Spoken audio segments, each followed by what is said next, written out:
Welcome to The Day I Found Myself with host Cynthia Newell. Life is a series of events designed to help us grow and evolve. This inspirational show is about self-discovery, inner healing, and triumph. Let's dive in. Welcome to The Day I Found Myself with Cynthia Newell. I cannot believe that we are already at the last month of this year.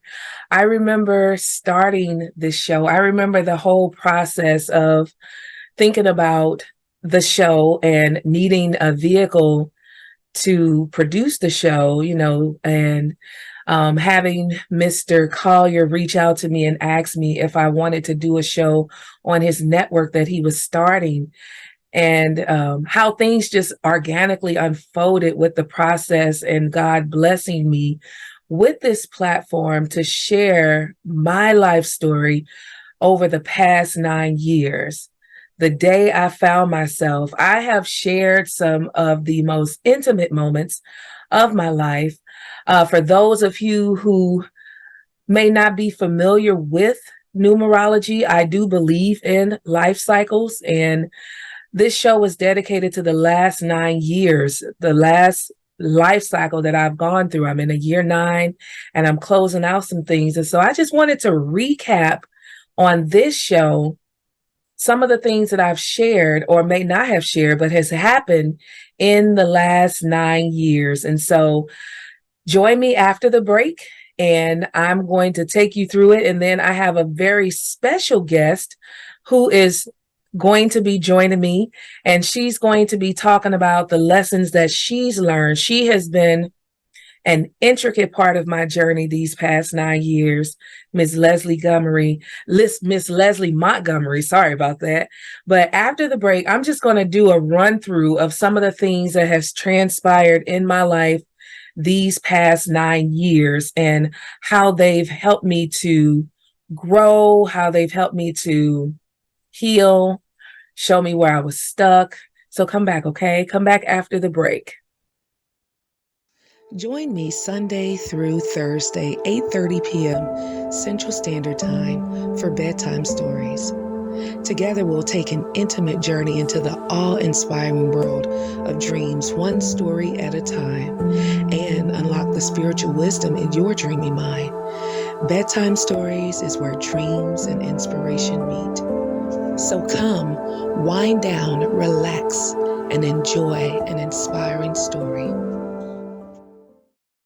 All right, welcome back to The Day I Found Myself with Cynthia Newell. So today I am doing just a recap of this year's show's focus. So the show started, I believe it started in January, but in January, in 2015, I was entering into a new year cycle. So I was in a year 1, and year 1 is all about new beginnings, new starts. And so that was the year that I gave birth to my daughter, Samantha, at the ripe age of 39. It was a new experience because Samantha was a preemie. Samantha was, born into a tumultuous kind of relationship. And so I never had to bring a child in the world in an environment, in a marriage that was severely troubled as me and her father's marriage was. And so it was a new experience, but it was a welcomed experience, not initially, but after Samantha was here, God helped me to adjust to her being here, and we're doing great now. And then in 2016, which deals with and that was my year 2. In 2016, that was the year that dealt with slowing down, a slower pace, and so that was the year that I actually found out that I had stage 3 colon cancer. There was a malignant tumor in my colon, and so I had to slow down. I couldn't be as effective as I needed to be or wanted to be in my business as a mother because I was in severe pain all the time, vomiting, constant diarrhea, head spinning, very weak because I was also, the tumor was taking my blood. So I was severely anemic. That was a very trying year. That was also the year I was unjustly let go from a job that I had held for nearly 2.5 years. Um, and so it caused me to have to slow down even more. And things were tough. I remember in that year, I had learned about God's grace because I couldn't pay my rent for like several months. And um, I didn't ask the landlord at that time for any favors or anything, but just like out of the blue, he called and he said, I'm going to allow you to pay the back rent without the late fees. And the late fees had come to a total of maybe about $300, $400, but I was able to see God's grace through that experience. I had to slow down in that experience. And with that experience came me really getting in touch with myself. It allowed me to understand that this sickness or this experience wasn't because of how I was eating. It wasn't because of anything related to what I was doing to my body. I don't think so. Someone else may have a different opinion. It was all, I looked at it from a metaphysical standpoint, and it was, because of how I had allowed myself to show up in my life, not allowing myself to have a voice, and just taking on more than it was mine to take on. And so having to slow down in life and realize those things, it really helped me to move forward to my next year, which was a year 3. And that year in 2017 dealt with happiness. Now, that was a bittersweet year because in 2017, my best friend Darlene had passed away. And I did a show with Tiffany from Team Childs and Miss Roz Knighton. And we talked about losing our best friends. But that was also a year of happiness because I remember I filed bankruptcy that year because the prior year with the cancer and all the hospital bills, it was just too much. And so I decided to file bankruptcy. And in filing bankruptcy, I decided to keep my car. Why? I don't know. I wasn't working at the time, but I decided to keep the car, but it wasn't meant for me to keep the car. I had made a car payment after that, but the people claimed they didn't see it. And so they repoed my car. And it was such an embarrassing thing because I had just started a new job at the company that I'm with now. And I came outside and my car was gone. And initially I was like, I'm going to fight for the car and get my car back because I need transportation back and forth to work. But then I just said, you know what? This is a blessing in disguise. I let the car go, and the money that was going to use for the car note, I decided to invest in me, and I enrolled into a coaching program by Miss Mia Redrick. She's a business coach out of Maryland. And that brought me a lot of happiness because slowing down in year 2, it brought up a lot of things that made me question whether or not I was for business and business was for me, because the business was not going the way that I had desired for it to go. But being in this coaching program and investing in myself, it showed that I believed in myself and that I was turning a new leaf as to how I handle myself and my dreams. And that brought me happiness, and also in that year, I put together this sisterhood empowerment walk as a way to commemorate Darlene's death. It was a way for me to take what we had created in our friendship and bring other women together to talk about that sisterhoodship and that sister friend relationship. And so year 3 was happiness. It was bittersweet, but it resulted in happiness. The bankruptcy, the lightness of just getting rid of that debt. Yeah, it's a scratch on my credit, but now I don't have to have people calling or worry about, how I'm going to pay this and get back on my feet after being out of work for, 6 months the previous year. Year 4, which was in 2018, was a year of breakthrough. And that was, it was the year that I had to break through the monotony. I had to break through the set in behaviors and beliefs. And I had to break through those things and push forward. My husband and I, we had decided to separate shortly, and I remember doing a book club, and the title of the book was No Matter What. No matter what happens, I am going to keep fighting. It was like a freedom, like, because I realized that life is not going to stop. But the vision that God had given me, the dream that God had given me, it was still going to come forth. And I remember that year I had a lot of dreams, and I didn't know that the dreams that I had in 2018 were going to manifest in 2020. Like, the dream I had about my grandfather passing away, the dream I had about meeting a Nigerian man, the dream that I had about moving back home with my mom, so many other dreams that I had. That was a year of breakthrough. I had hosted the second walk for the Sisterhood Empowerment Walk, and it required me to do things that I didn't have to do the first walk because the second walk was more efficient. And I had maybe about 30 vendors this time, whereas at the first walk, I only had 5 to 10 vendors.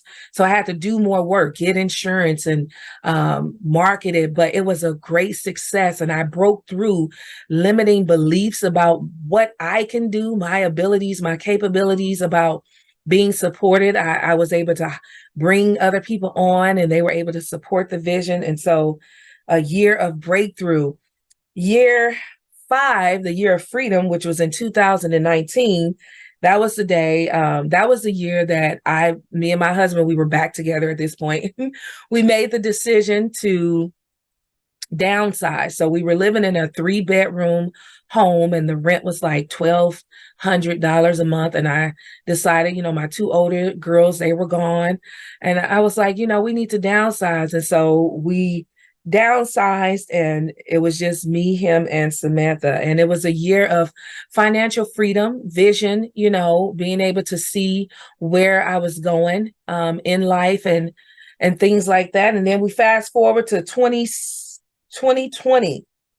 That was the year of the pandemic. That was a year of balance. And I don't know if you all remember. I'm pretty sure you do, because the pandemic is really hard to forget. But during the pandemic, you had to balance your emotions. You had to balance life because the things that you were so used to, they were not in existence anymore. You had to be in the house at a certain time. There was a shortage of supply. So you had of things that you needed, like tissue and food and things like that. So you had to learn how to balance your resources, how to balance your time. In that year, my marriage ended and my 2018 dreams started to manifest. That was also the year that my grandfather had passed away. That was also the year that I moved in with my mother. And so this was a year of balance and being able to understand, weigh things justly, look at things from different angles and different perspectives, get a clear understanding of things. It was truly a year of balance. And then after all of that, I move into a year 7, which is 2021, the year of introspection. And in 2021, I remember for hours and hours and hours upon hours, I would sit and just be quiet. I couldn't function without quiet. I would come home from work and I know my mom was like, oh, she's so antisocial. What's wrong with her? I would just go in my room. I would shut the door. On Saturdays when, Samantha and Carson was somewhere, I would spend hours and hours and hours just sitting in the park, just talking and thinking and reflecting and going back, just going deep, asking myself those deep, hard questions because I needed to understand, how did I get to where I was in life at this particular moment, and so I was able to gain clarity and I was able to get the support that I needed, in that gaining clarity. God showed me that, don't go back to your old ways of what produced that cancer, of taking the blame, taking full sole responsibility for things that were not your all on you. It takes 2 people to make a marriage work. It takes 2 people to make the home run if they're both there, and so a lot of things were corrected within me to help me to realize I wasn't wrong about a lot of things. It showed me things that I could have done better. It showed me areas where I could have spoken up more. It was just a lot of introspection, just going inside and just gutting out, allowing God to gut out things and do a work in me. And because I was gutting out and I was able to move lighter into year 8, which was in 2022, and that's a year of manifestation. And I tell you, I've been in business since for about 11 years now. And this year, 2022, was the year that I made the most money in my business ever in 1 year. And it was because I had clarity. It was because I knew where I was going and I was able to manifest relationships. This was also the year that I met my Nigerian friend, and we still, talk to this day. And it's just been it was the year that I completed the divorce, a year of manifestation. And then I felt the trickle of hope starting to come back about my future. And so now here we are at 2023, the year of closure. And when I tell you, the year of closure has served me well. I was very afraid to go into this year because I didn't know what would come up. And I knew in my last 9 year, I remember I was homeless. My grandson was born. We had got a place, but we had to wait before we could move into that place. And so I was sleeping in people's on air mattresses in people's houses, on couches, didn't have a place of my own. I had children. It was so embarrassing. And so when I, fast forward to this year now, and I'm like, oh my God, I don't know what's going to happen. But some of the same thing, a lot of the things that I dealt with back then came up as far as like Carson is concerned. He's now back with his mother. Things with my marriage, my ex-husband called and he told me that he basically clarified that it wasn't you, it was me. I don't know why I was angry all the time, but I was, and I took it out on you, and I made a grave mistake. It was clarity on that because I felt like I'm not asking for anything that's unreasonable, a man to pay the bills, a man to provide for us. But I was a woman that worked, I equally contributed to the house, but to be, to have good hygiene and to love me and honor me and cherish me. Like I wasn't asking for anything unreasonable, but I was left to feel that you're crazy to be asking me to love on you and do all this stuff. And so I had a complex kind of, like maybe I'm unreasonable, but him calling, that was able to be closed out. No, you wasn't crazy or wrong. It was me, and then some issues with my children from when I was rearing them.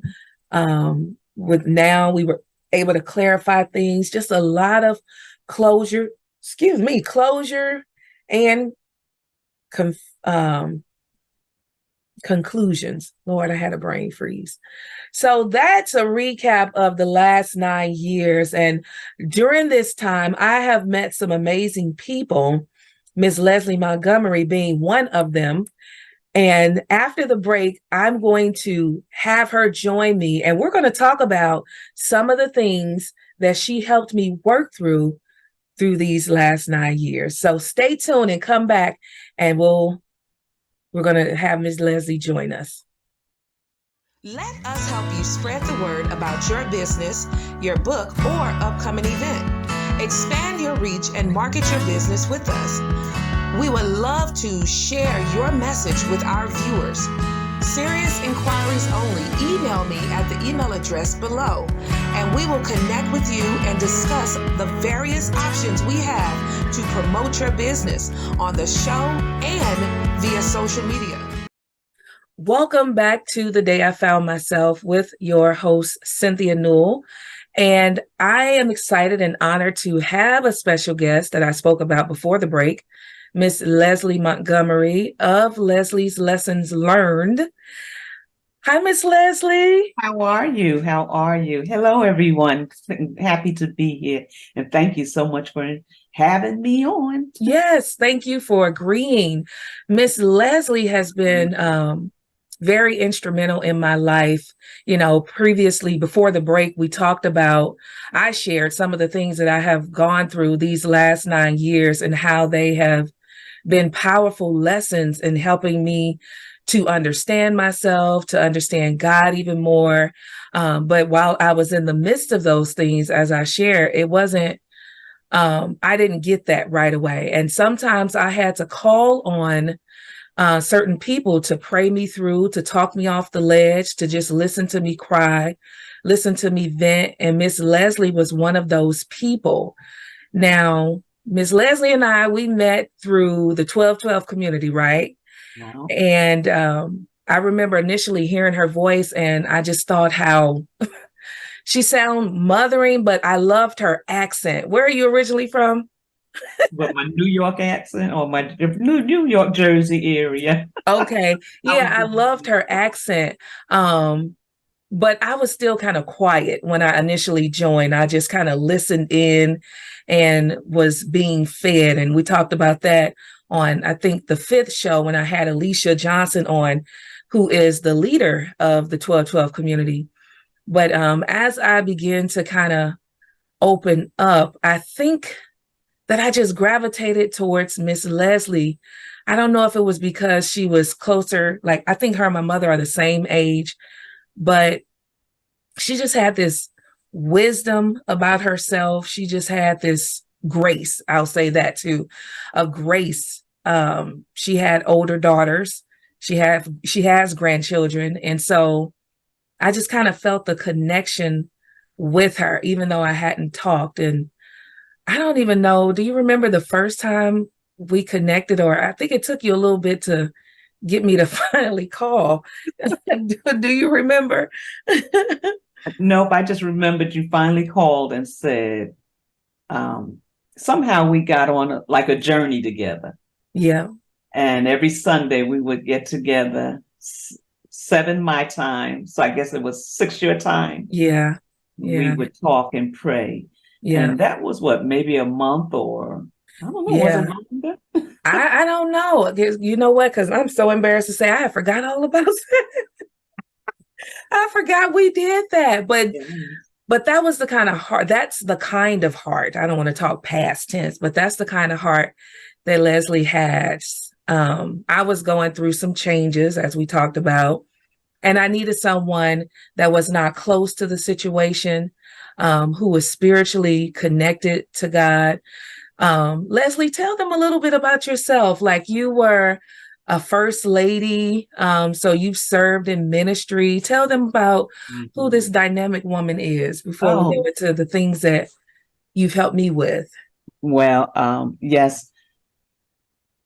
I was listening to, let me just go back to this morning on Leslie's Lessons Learned, and I was listening to my guest, and she was talking about all the things she do. And I was like, oh, maybe I need to start talking about some of the things I do, because I Yes. don't. Yes, I was a pastor's wife. I was a pastor. Before that, I was an evangelist. I was a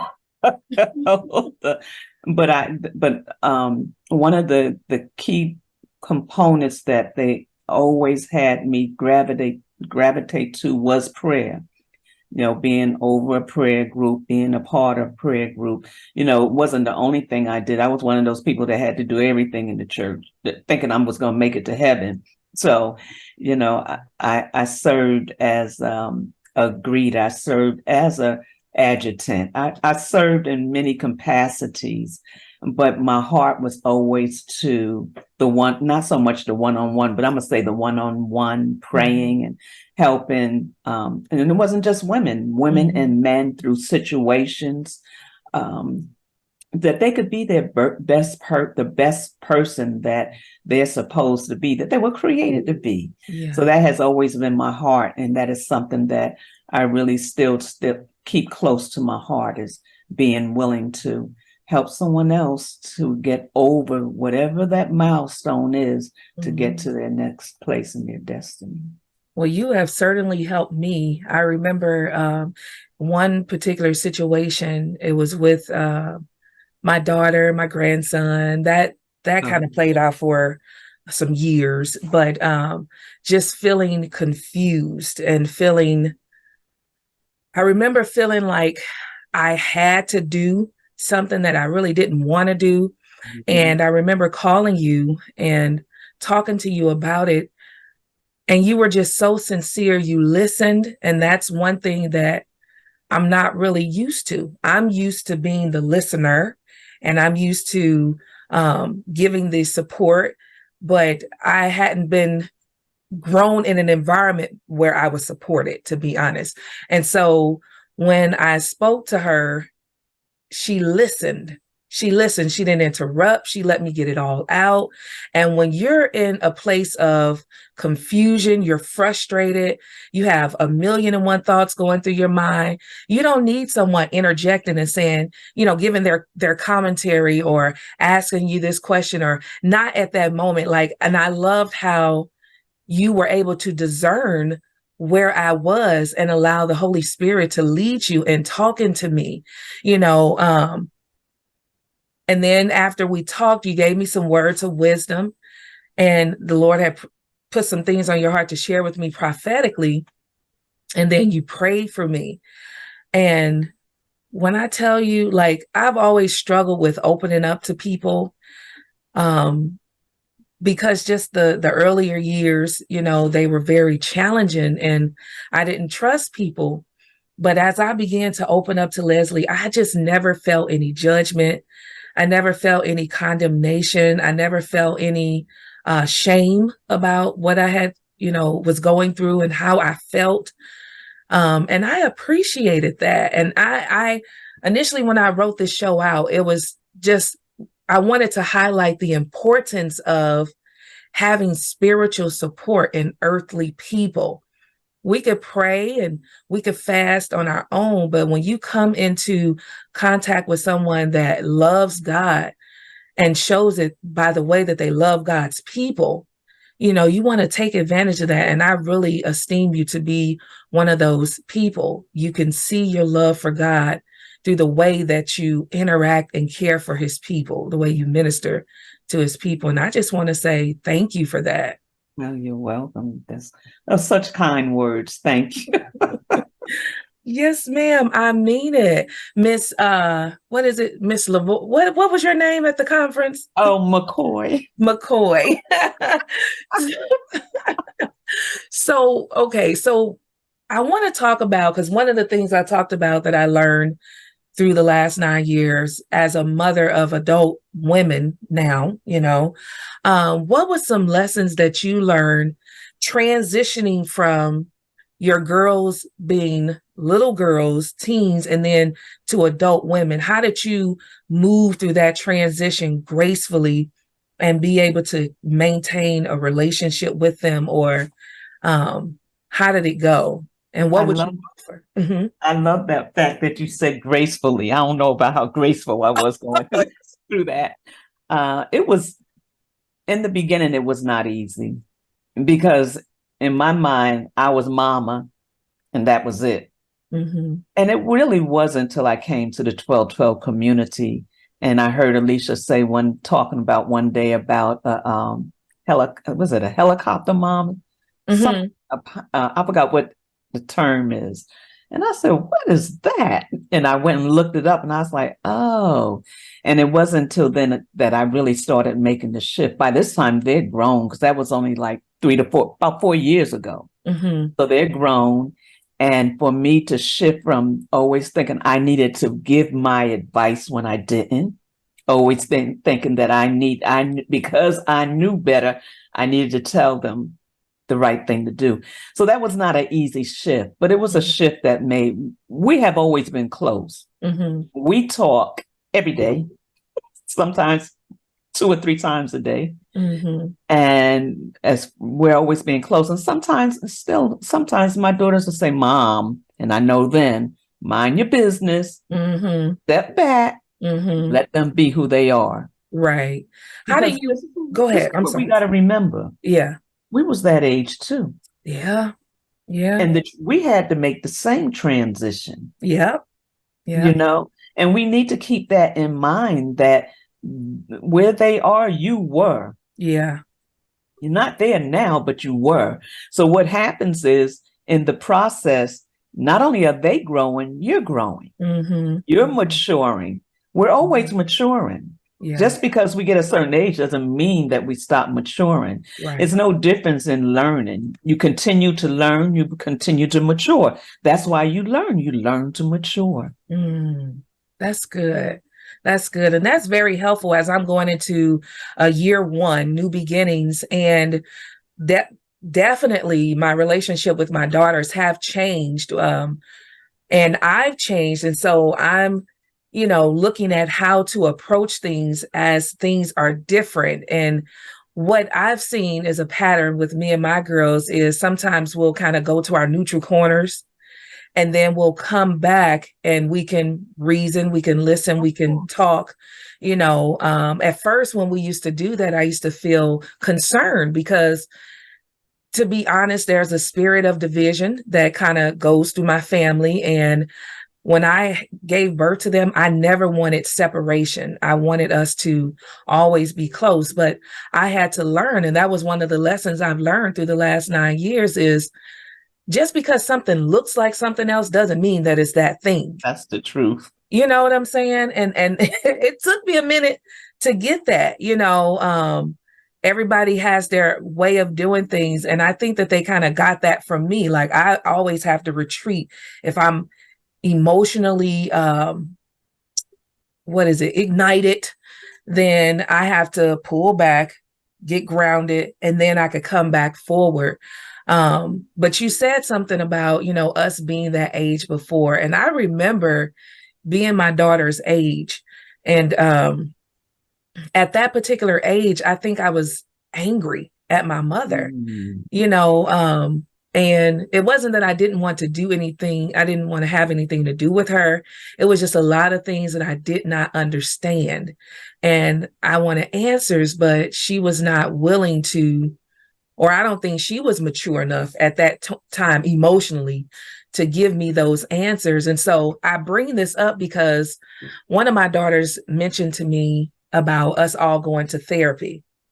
And I was like, no, I'm not, going to do that because I'm not getting ready to sit up and listen to you all say all the things that I did wrong or I could have done better, or because I felt like I did my best. And I wasn't abusive. I didn't have men running in and out. I wasn't on drugs or alcohol. Like I feel like it's there. If they need to go to therapy, then that's something that they should do for themselves as I'm in therapy. Now, it looked like you got something to say. So what, what you want to tell me, Miss Leslie?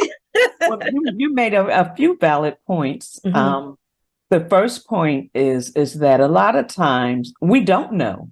You Mm-hmm. want answers from your parents, they don't even know. Yep. So Yeah. you can't get something. It's what's that saying about the tomato? You can't get something from a tomato, Mm-hmm. juice or something from a tomato. Let me stop with these sayings because I'm not even remembering how they go. But yeah, we can't give you something we don't know. Yep. Now, for you guys to go to therapy is really healthy. But I'm gonna tell you something.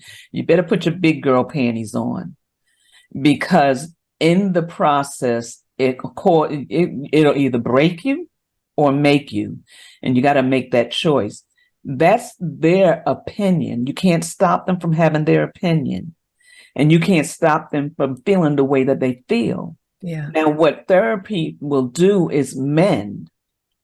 It'll mend some of those broken pieces or some of those pieces. It's fear that keeps us from wanting to go to therapy with our children. Now, Mm. I have two daughters. Mm-hmm.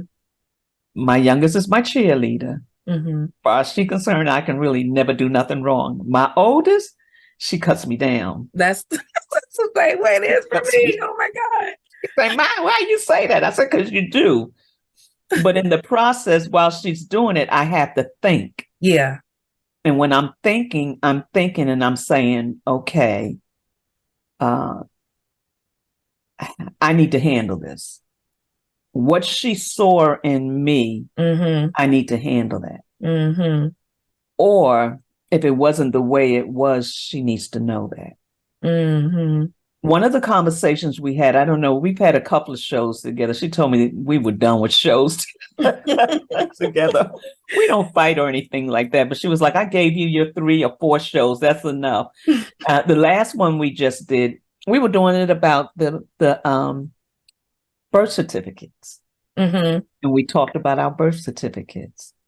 And when we were talking about them, we made some discoveries. And one of the discoveries that she talked about was that her father never had enough money in his mind. That was always his, I don't have no money. That was, and she said with me, it was like, she felt like I was afraid of money. And it wasn't that I was afraid of money, but she felt like, so she began to live from fear of money.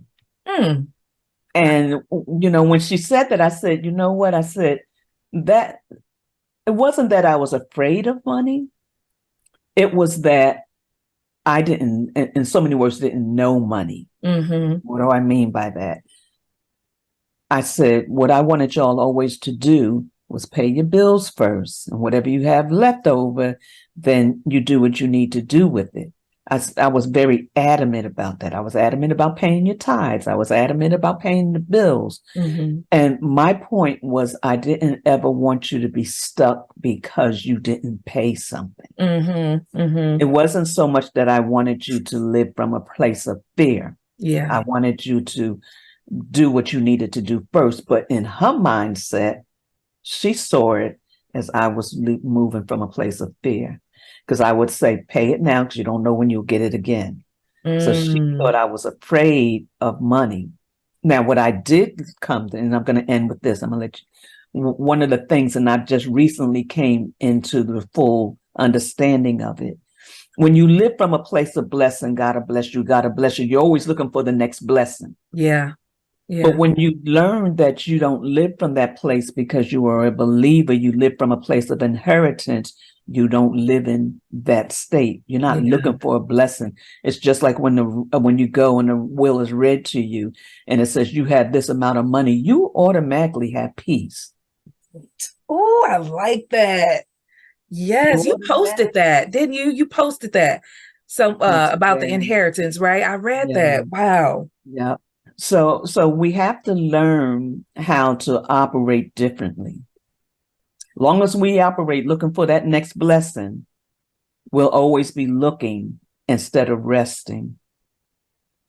Man, you know what? And so much I want to say about the daughter piece, but I'm gonna go with the flow. So you just woke up something. So I had expressed to in a conversation to someone how I feel. I grew up in the church, but I feel like I'm not mad at Jesus. I'm not even mad at the church. I'm just aware of things. Like my fear came from the teachings at the church.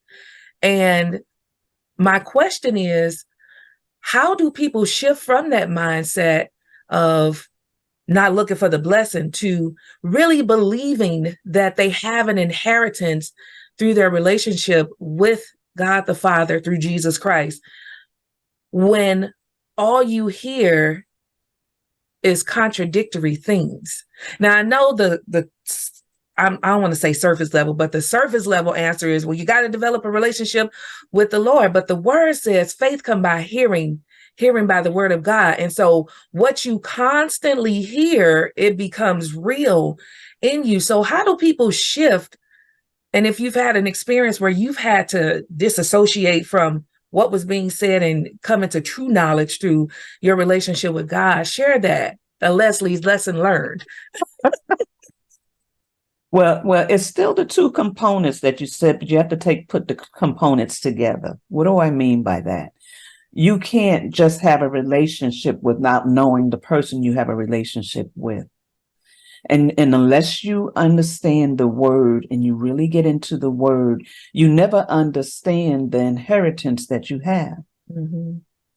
And because we don't really know the word, we go by what we taught, we take passages out, but to really sit down and dig into the word and understand it and take the Old Testament and the New Testament and bring them together. They're not separate. Mm-hmm. The New Testament takes you back to the Old Testament. Right. The Old Testament prepares you for the New Testament. Yeah. Yeah. And unless you, and one of the things that we're taught, we don't need the Old Testament. That's for the Jews. And we don't need to read Revelations because Revelations are scary. Mm-hmm. Revelations revealing the truth of where we're going and what's going to happen. Where are we going? To a new heaven and a new earth. What does that mean? There's a defect in the one we have. Mm-hmm. But unless we understand that, we just keep hearing a new heaven and a new earth. Mm-hmm. Remember, who was thrown out of heaven? Defect. Mm-hmm. Who? I said Lucifer, but I said a defect. Oh, okay. Yep, a defect. Yeah. In the beginning was Adam. Yeah. Defect. Mm-hmm. All the way up to the cross. The cross is where it was broken. But Jesus, Yeshua, he brought us everything he said, and every word he spoke was from the 5 first books of the Bible. Mm. So if you don't understand your covenant, it's just like your parents have a whole lot of money, and when they die, you're gonna have some money. Right. And you go and that's what the word is. It's our testament, it's our will. Testament is what is it? Will of testament. Mm-hmm. That's what it is. And until you get a real foundation of it, you're only going to go off of what you're taught, and you're taught to fear. Yeah. You're taught if you don't tithe, what's going to happen? You're going to run out of stuff, basically. Right. Won't be meat in the storehouse. Yes. But when we really read the word, and gonna be cursed with a curse. That's it. Curse with a curse. Yep. And really, that's not what curses us. Mm-hmm. What curses us is not complying with the word. Mm. So we walk around, and our apostle's he's really been breaking that down to us recently. Mm-hmm. So, but when we walk around and we don't understand what the New Testament or the will that we have, the stories in them are experiences that we can grasp from and obtain what we need to attain to live this life. Mm. When we don't have peace and understanding that, then nothing can come together. It's true. Because when you read the word, you only read what you heard, and it brings fear. Yeah, yeah. And what did he say? For God so loved the world. He's a loving God.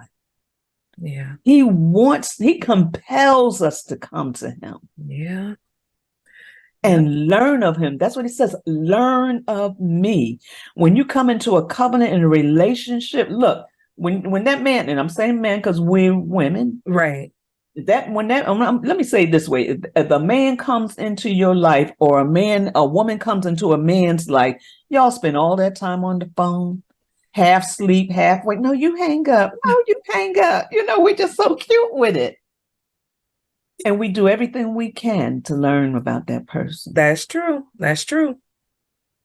So until we come to grips even with the word and what the word says, and when you read it, it tells you in certain passages, this is an inheritance. Mm-hmm. What's that scripture that talks about people that talk about you, people that there's no weapon that form against you shall prosper, and every tongue that rises against you is already condemned. Mm-hmm. You read on, it says, this is an inheritance to my people. Mm. But so I do hear you, and I do understand, and I have been in this place. I've always been in this place where I felt that God was bigger than the church. He is. And so at the church that I was recently a member at, it was like it is a spirit of oppression And over most, that church. And I didn't want to seem difficult, because I have a prophetic anointing. And so I would go and share things with the pastor, the leader. And it just went nowhere. And we even talked about this. I remember sharing some things with you, leading praise and worship and just taking the people in to worship and just allowing the Holy Spirit to use me and have its way. And then, the leader comes up behind and say, it don't take all of that. And you need to worship like this person, and you need to, those types of things. And then you're not getting fed the word, you're getting told the same thing over and over again. I remember just like, God, I can't stay here anymore. I can't. I have been there for 7 years. It was 7 years. I came before Samantha was born, maybe a year before she was born or so. But what would you tell someone who is at that point where they know that the leader has taken them as far as they can take them? How would you instruct them to not, I know my situation is unique because I will end a thing if I know that it's not fruitful, it's not growing, it's not multiplying, but I don't just do it without consulting God. But for those people that feel like they feel convicted or they feel guilty about standing up for what they need spiritually, what would you say to them? first of all, you said something, and it's true for all leaders.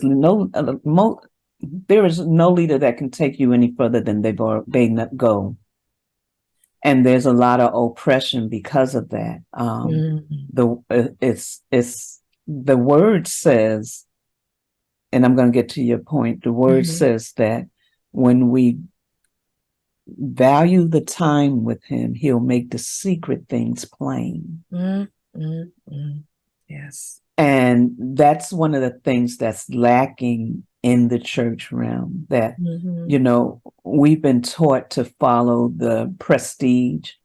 We've been taught to follow the big churches. Yeah. We've been taught to follow people that seem to have it all together. And we've been taught to follow the money, or, not follow it, but get the money. Yeah. So get the money in the offering from the people. Oh, okay. Because I was finna say, they don't teach you about no get the money in your business. That's one of the struggles I be having. I'm being of the world because I'm trying to build me a business that, and I look. Now you're talking about business. Business is in the word. Let's talk about Joseph. Joseph, Pharaoh. Pharaoh has a dream. They say the cupbearer says, I remember a young Hebrew boy in prison. And he told the cupbearer, the baker and the cupbearer, their dreams, and it was accurate. Pharaoh says, bring him here. Joseph gets cleaned up. Joseph comes in. He tells Joseph, he says, my musicians, sorcerers, none of them can tell me the ones that can tell the stars, none of them can tell me my dream. And Joseph says, well, that only comes from God. That's what he says. And in the midst of it, he breaks it down. He tells them, this is what's going to happen. He said, you had two dreams, but it's one. You're going to have 7 years of feast. You're going to have 7 years of famine. And he said, you need to put people in the place to handle this. He says, he looks at his advisors. He says, well, who do we know? He looks back at Joseph and says, you got to do it. If you're that plain with what we have to do, I have to put you in charge. Joseph began to set up storehouses in every city that was owned by Egypt. He filled the storehouses When it was time for the famine to come, the Egyptians had an attitude. They was like, we should be the last ones starving. And he said, you want what I have, you got to pay for it. That's business. He was a governor. When his brothers went back home, they said, Joseph is the governor over Egypt. Pharaoh said, it says that Pharaoh didn't worry about anything. He didn't even know what he had. Wow. Because he trusted Joseph that much. Yeah. Joseph had so much in the storehouses, he said, I couldn't even count the corn anymore. Mindset. Yeah. They don't teach us how to use our minds to be fruitful. No. So when you're fruitful, the main storehouse is covered. Moses, when he went to take the Egyptians out, some of the Egyptians went with them, the Hebrews out of Egypt, and he said, get all you can from your neighbors. Knock on your neighbors' doors and get it. They had weaponry, they had furniture, they had everything they need to build the tabernacle. When they were out in the wilderness, they didn't need anything because they had it. They set up camp. Moses says, bring me what you have so we can build the temple. Not the temple, the tabernacle. They built the tabernacle. One of the people come to Moses and said, Muslim, we got too much. They can't bring no more. They got a reprieve. He says, don't bring nothing until I tell you to come again. Because structure on how to set things up outside of the temple is what caused you to have enough inside the temple. All right, Miss Leslie, break it down. Yes. So that's once we get that in line, and once we get leaders that are really, and please, I don't know what other way to put this, but I'm not coming against anybody because I was there. I only took scriptures and ran with it because it was powerful and preached from that. And not really knowing the truth. It says the truth will set you or make you free. The truth is the word. He's talking about knowing the word. Yeah. And when you begin to study the word and see, when he put Adam in the garden, everything Adam need, he had. And then they would plan out how to make this work. First, I want you to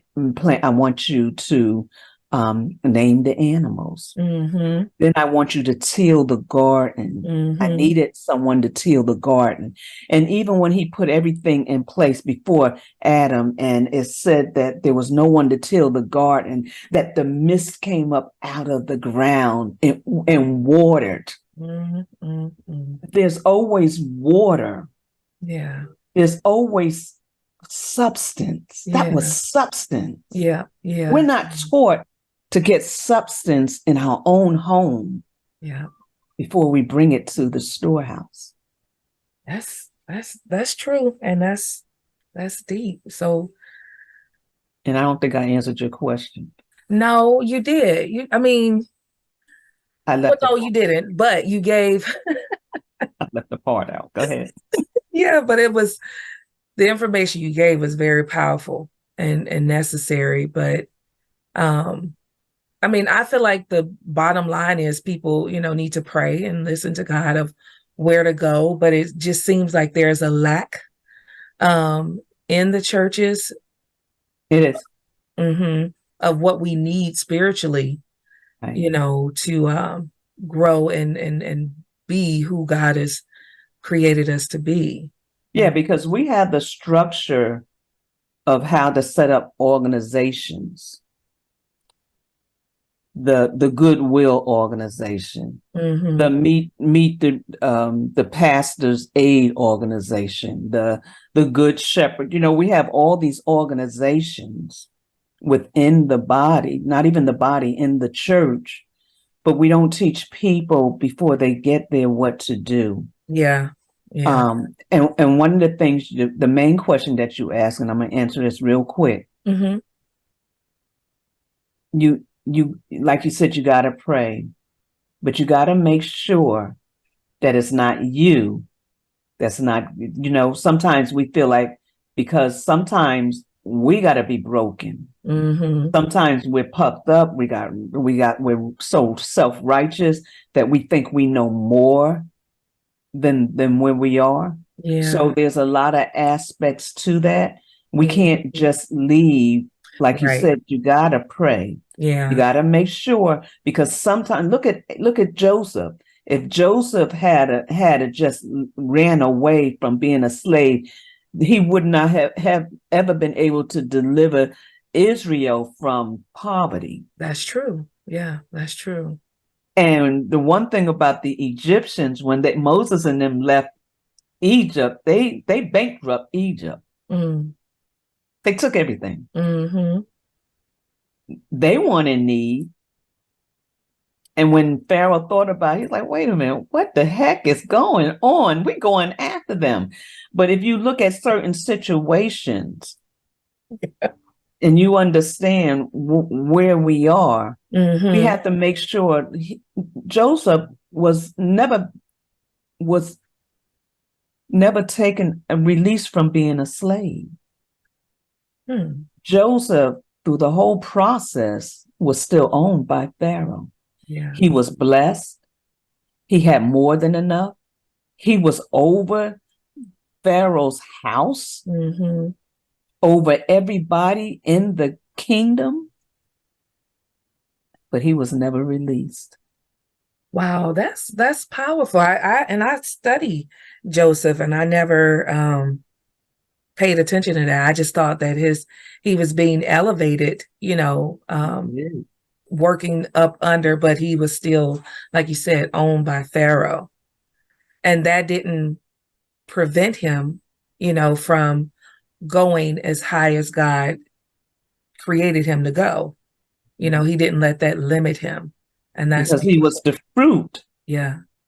When he came to Egypt, it wasn't Egypt, when you think of Egypt, you think of money, you think of wealth. Yeah.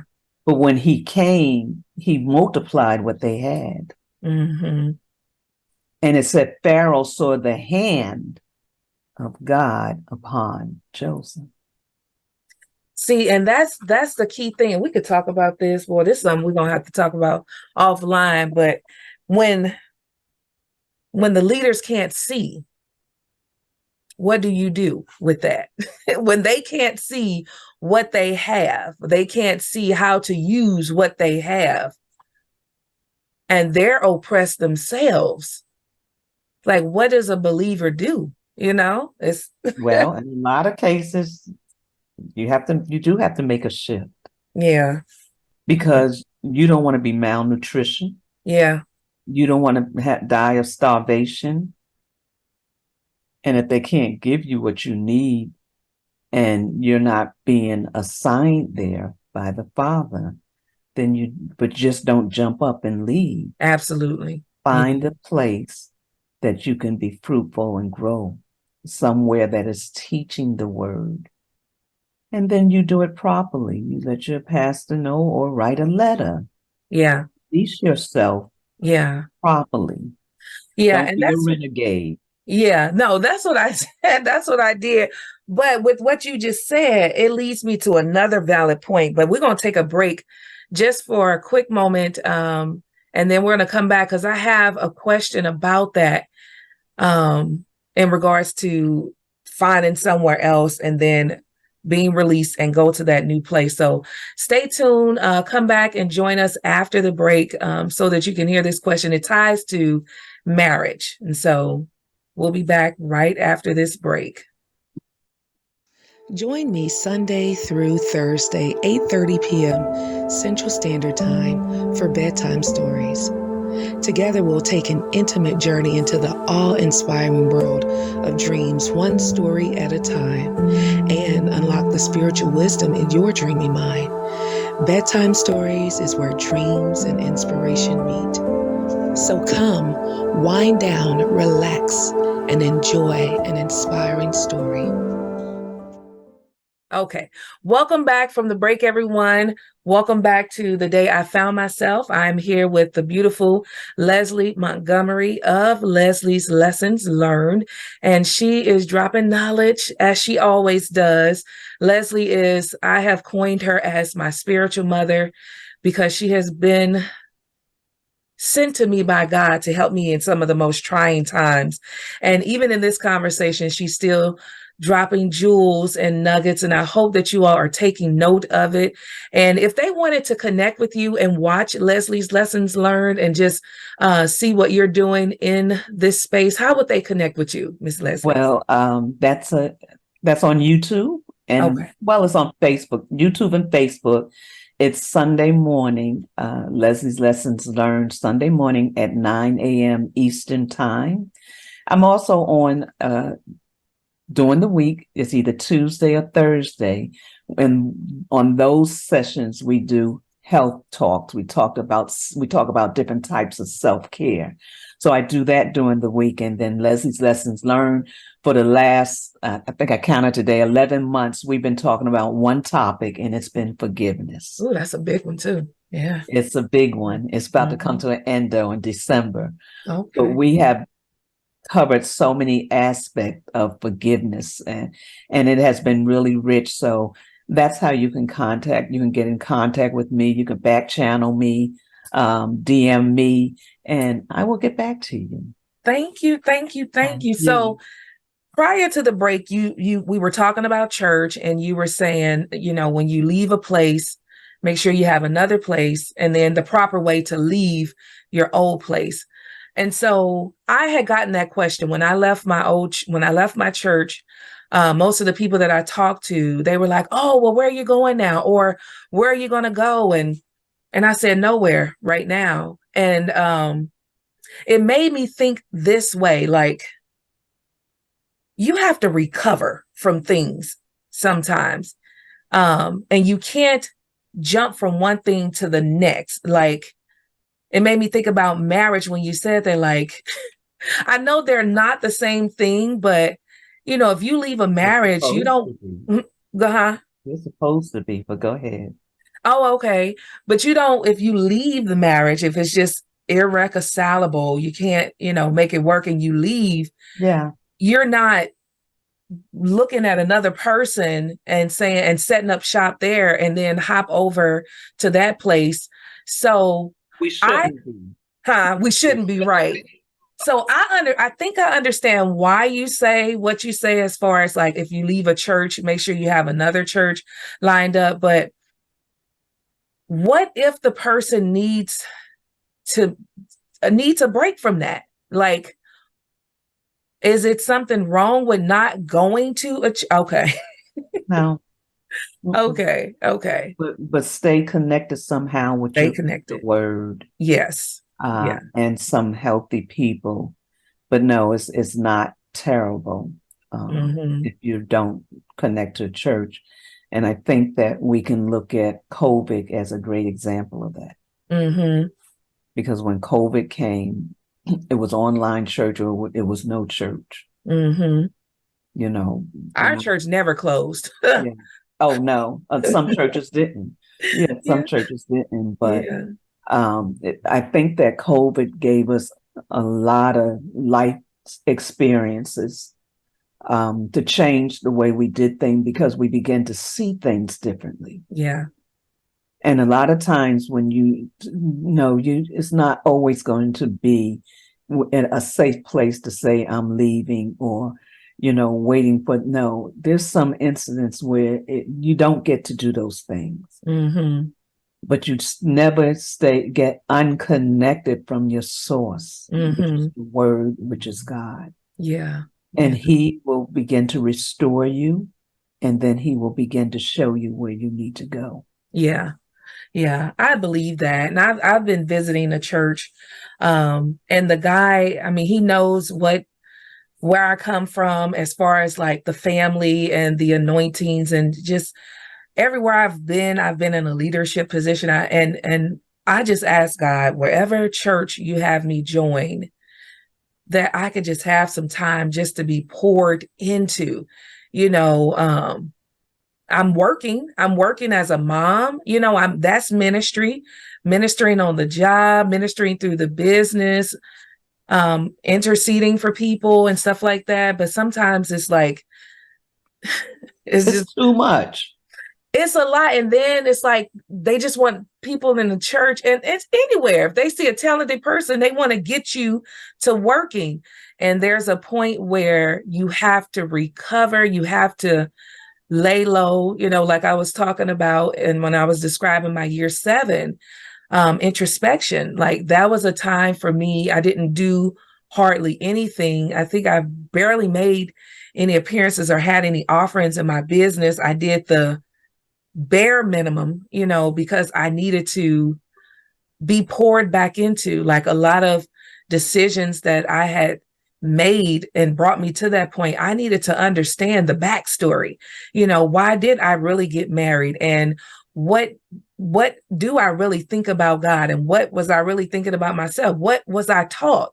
You know, all those things. I had all these questions, you know, that needed to be answered. And so when growing up, church was just not an option. You know, my grandfather, he's the bishop, and he has a church, so it was not an option not to go. You know, we had to go. And so as you grow and you get older and you start to, as I grew and I got older, I started to wonder things, because it was just spoon fed, just nonstop, you know, church, the Bible, these laws and these beliefs and all these things. And, you know, now being in the year 9, it's like I can really think a lot clearer, because I've come to some conclusions about things, and I have deeper understanding about things. But one of the things I talked about was I talked about a lot. But marriage, you know, you've been married before, right? I was married twice. My Okay. second husband passed away. Okay. And so was I, married twice, and both ended in divorce. And so now, what would you like? I do desire love, companionship, a relationship. And I feel like I've grown to, I think little Samantha is here. I've healed a lot, but I'm not really trying to rush into nothing. But just, is that something you desire? And what words of wisdom would you share with women who have maybe had 2 marriages that didn't go well, and they want to try, but they're maybe afraid to try again? So can I just say something to what you were saying about the church? Yes. Quick. All those things we do in the church don't get us to heaven. Amen. Those are just man-made things. So I wanted to say that. We overwork ourselves to stuff that will never get us to heaven. Why? We think we're doing what God wants us to do. Yeah. So I just wanted to say that marriage, first of all, is a beautiful thing. We're not taught about marriage. We're not taught what it looks like. Yeah. And because we're not taught that, we don't understand marriage. Yeah. Marriage is supposed to be a replica of the Father and his covenant with his people. And if you ever want to know, I'm going to do a play one day, and it's going to be just an old-fashioned love song from the Songs of Solomon. Oh, wow. Okay. And talking about his love for the people and how he illustrates it through a woman and a man. And there's so much we don't understand. We don't even understand what a wedding is. We don't understand the bride, when that bride puts on that white dress is a covenant, and the train that talks about the train that fills the temple, and the veil that was ripped, the veil that's put over her face. He takes the veil. All these things, we don't know the kings and queens. We hear it, we say it, but we don't understand what that is according to the word. So because we don't, we make a lot of mistakes trying to get it right, Right. trying to get it right. And I encourage anybody that wants to be remarried that you get understanding of the whole thing before you do. We know, and we like to say, when you marry somebody, you become one. It takes time to become one. Mm-hmm. Just because you say I do, you're not one. Mm-hmm. That's just a formality before the Right. people. And it's only what you're doing in front of the people is not wrong. It's saying that you're making a declaration in front of Mm-hmm. people that we choose each other. When Adam saw Eve, he began to prophesy, bone of my bone and flesh of my flesh. That's my woman, you know? Yeah. And that's just my version. Yeah. And we don't understand what that really looked like. She came from out of him Mm-hmm. to work with him. Mm-hmm.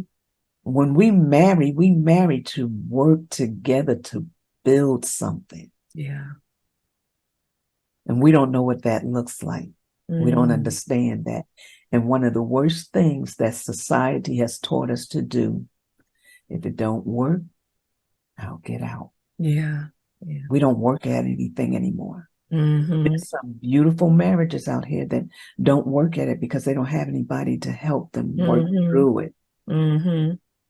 So do I think that I think yes, I when I think of marriage and how beautiful it is, and I desire to experience that. Now, when I get married this time, it will be different because I understand differently. Yeah. Yeah. So I think that's the most important part is that we understand. I have a book that I'm going to be starting to teach from, and it's called Sacred Covenant. Mm. And that's what it's about. Mm-hmm. To make some healthy choices, not because your clock is still running, Right. It's ticking, your biological clock. still ticking, not because nobody wants you, Mm-hmm. not because you think this is the only man, Right. not because he's so anointed when he's preaching, you think he got it going on. Because Yeah. most times when he come down out that anointing, he don't have it going on. Mm-hmm. So what do you do then? Yeah. How do you deal with that? Right. Yeah. Yeah. So that's your clock. No, that's Oh, the phone. oh. I thought it was saying it's time's up. Oh, no, no, no, no. So yeah, there's so many parts to that. And like I said, it's a beautiful thing. So Yeah. many people have been hurt, they don't even want to talk about it. Why? Yeah. Because it has been abused. Yeah. Mhm. Yeah. And I was at that point at one time where I didn't want to talk about it, but I I know that I was created to be a wife, you know. I understood a lot of it, but not all of it. I'll be honest in admitting that. And I didn't know me, you know, enough to even be marrying nobody, you know, but I know that everything that we go through, God will use it. And, you know, I think it's Romans 8:28. All things work together for the good of them. You know the scripture. But But listen, mhm. that scripture goes back to Joseph, because that's what Joseph told his brothers. Right? Oh wow. Yes. Yes. See, we take things from the New Testament, but we don't realize it's connected to the Old Testament. He told them that twice. Wow. I'm gonna have to go back and read Joseph, you know, and just read it all, you know, just read it all. But yeah, um, I'm just going to do my work and wait. And if that is my portion, I don't think that God will put the desire there if it's not. Then it'll just unfold naturally. I believe that before I was trying to make my life right, you know, as a young woman, um, messing with a guy, got pregnant, and was like, we need to get married because, growing up in the church, and we was on the second child. So I'm like, we really need to get married. So we got married, and it was one of those things where if we had the guidance, we could still be married today. I honestly believe that. And we both say that, when we talk now, but we're just two different people in different places. And I don't think it would work now with how we are and how things are. But if we would have had that guidance, we certainly would still be together, But any last words you want to share? Yeah, just something you just said, and I wanted to add to it. Okay. You were saying how you felt like you are to be married. That is the spirit man within you. Wanting to be married to the Once, church, to be married to the Lord? no. Okay. Each one of us has the spirit within us. It's just like a free will, whether you use it for good or bad, the spirit. Mm-hmm. And when you ask Christ to come into your life, then that's the Spirit of God, the Spirit of Christ that comes into you, which is Adonai. But one thing people have to realize is that yearning is a yearning to another aspect of being connected to God. Mm. And one thing that I did this, and I used to do this all the time, as far as being, Father, please take the desire to be intimate away. And he says, I'm not taking that away. That's a part of me that's in you. Yeah. Yeah. So that part to desire to be married is in you, because it's another part that connects you to God. Do y'all see why I talked to this woman? Because I never, for a long time, your flesh just on, but I always felt, I didn't know if it was deeper, but I've always felt that way. Even at my most angriest moments, it was just like, can you just take this desire away from me? Yeah. He's not, because that's him. That's that inner man is really desiring him. And the intimacy between a woman and a man is the intimacy that you get from the Father in a relationship with him. Mm. So when you come together, and we mess up because we come together with so many different partners, mm-hmm. and that was never his plan for us. Mm-hmm. So we begin to mix emotions, mix feelings, because now we got the spirit man that's yearning for God, and we got the inner man that's yearning for the flesh, when they're all supposed to be connected together to make it a beautiful thing. I don't know if I'm talking too much. No, you're not. You're helping me, I tell you that. That just helps me understand on a way deeper level. I didn't know where it was coming from. I didn't know if it was because like there was a curse spoken over the women in our family, and most of the marriages with the women either end in divorce or widowed. I don't think any of my aunts are married at this time. My mom, she's never been married. A couple of my cousins widowed. I didn't know if it was coming from that to defy. I mean, I've spoken over it, and I've decreed and declared, and I believe, through my faith in Jesus, that curse has been broken. But to hear you say that, and to feel it, like I feel it, like, Feel it, right?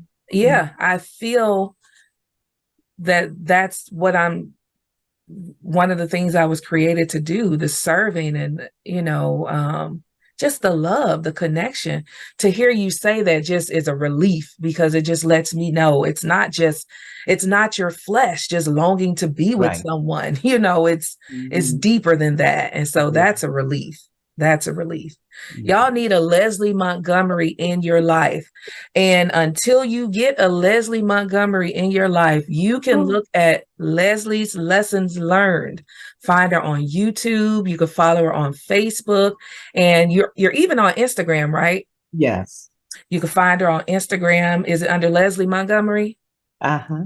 Okay. Yeah. And then your website, do you have your website up I now? don't have a website. Oh, okay. Well, bless the Lord. But she does have some books coming out. And Yes, I do have one book that I'm with 19 other women, what you call?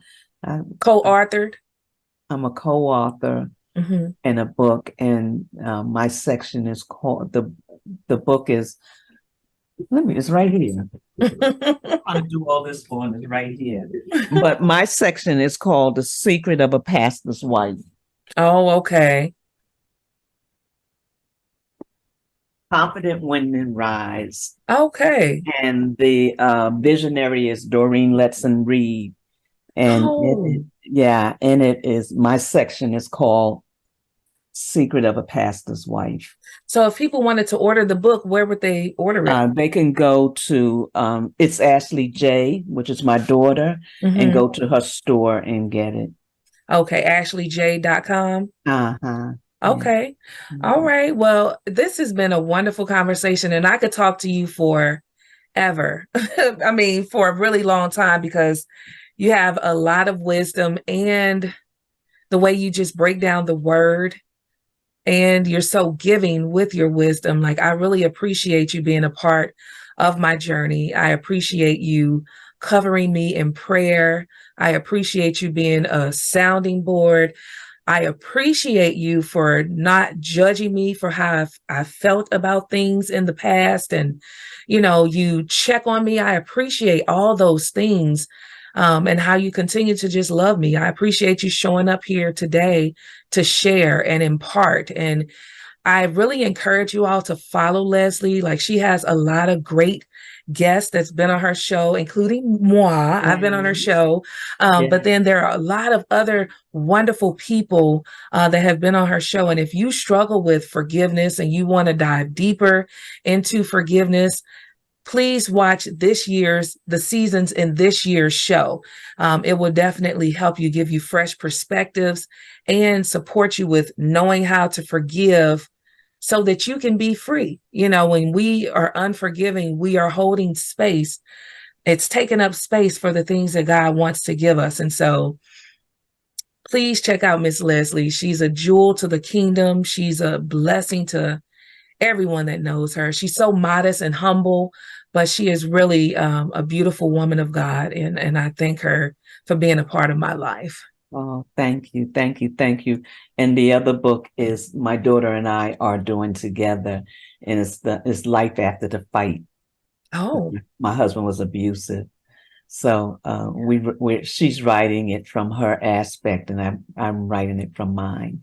So you just never know what people have gone through. Yeah. It's the anointing cost, y'all. Of course. And so while people want to play like they're anointed or whatever, just remember that it costs. You're going to pay something. And the truth of it is, it's all worth it. It don't feel good when you're going through it, but it's all worth it because you're going to be better equipped to help the next person. And so I hope that when the book drops, you will grab a copy. I'm sure you'll do a soft launch or something, and I'll make sure to include that on my website or in my YouTube channel. But it's been a blessing, y'all, this year. The day I found myself with Cynthia Newell has been an amazing journey. And now I'm at this place where, do I continue the show the day I found myself and focus on chapter 1, New Beginnings, or do I just let it die out?